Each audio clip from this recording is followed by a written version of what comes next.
سلام خدمت دوستان عزیز. من اومدم یه پست رو گذاشتم، گفتم که یه بازی معرفی کنین که من میخوام ویدیو لانگ گذاشتن رو شروع کنم و یه خانومی اومده اینجا نوشته کجا اینا نوشته رزیدنت ایویل بازی کن.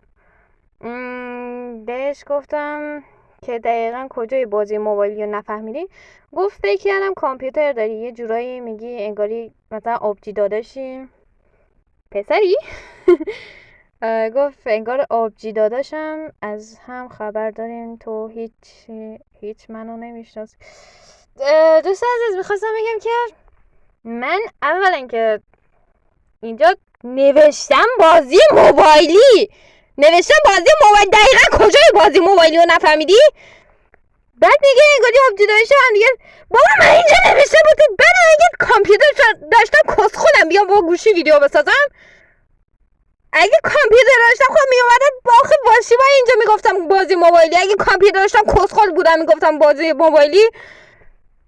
مردم دیوانه شدن به خدا.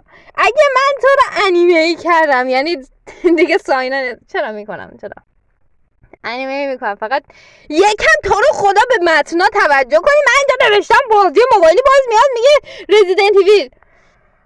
بعدم شما چرا همتون نوشته ماینکرافت؟ خب اگه ماینکرافت بود که چی کس خودم بیام بپرسم، خب میرفتم ماینکرافت پلی میدادم دیگه. اوکی عزیزم یکم متنا رو بخون لطفا، همینجوری آخه اینجا نوشته بود.